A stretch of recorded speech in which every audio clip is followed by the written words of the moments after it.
Putin के लिए सब कुर्बान।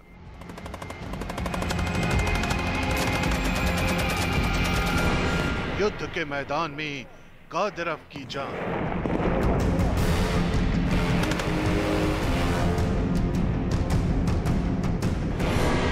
चेचन कमांडर का खौफनाक प्लान। यूक्रेन के खिलाफ चल रही जंग में भले ही पुतिन की सेना ने भयानक तबाही मचाई है, लेकिन पुतिन की सेना और उनकी साख को कितना बड़ा नुकसान पहुंचा है, ये बात भी दुनिया के किसी देश से नहीं छिपी है।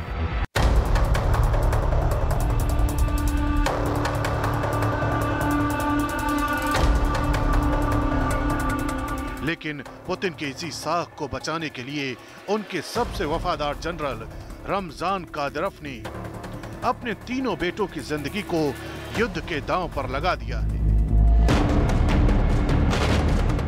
पुतिन के लिए रमजान कादिरोव की वफादारी को समझने के लिए इस वीडियो को देखना जरूरी है। ये कादिरोव के वो तीन बेटे हैं जो बेहद खतरनाक हथियारों का इस्तेमाल करते दिखाई दे रहे हैं।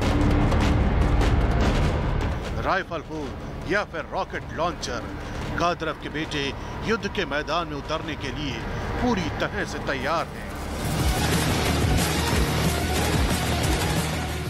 मिलिट्री की इस ट्रेनिंग में कादिरोव के बेटों को मशीन गन से फायरिंग करना भी सिखाया जा रहा है। अब से कुछ दिन पहले ही रमजान कादिरोव ने अपने बेटों का वीडियो जारी करते हुए ऐलान किया था, मेरे बेटों ने बहुत कम उम्र में मिलिट्री ट्रेनिंग लेना शुरू कर दी थी और अब समय आ चुका है जब उनके अनुभव की असली युद्ध में परीक्षा होगी।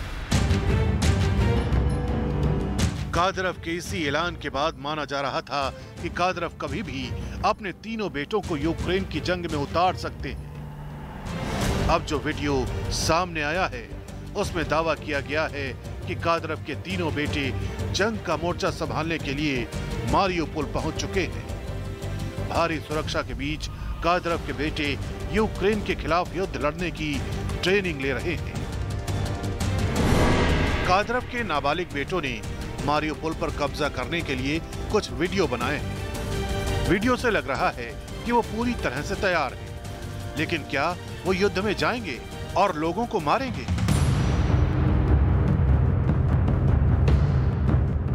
कादिरोव के बेटों की उम्र भले ही 14, 15 और 16 साल है, लेकिन जिस तरह से वो खतरनाक हथियारों का इस्तेमाल करते दिखाई दे रहे हैं, उसे देखकर यही लगता है कि यूक्रेन के सैनिकों के लिए ये तीनों बड़ी मुसीबत बन सकते हैं, क्योंकि दावा किया जा रहा है कि कादिरोव ने अपने तीनों बेटों को बेहद सख्त ट्रेनिंग दी है।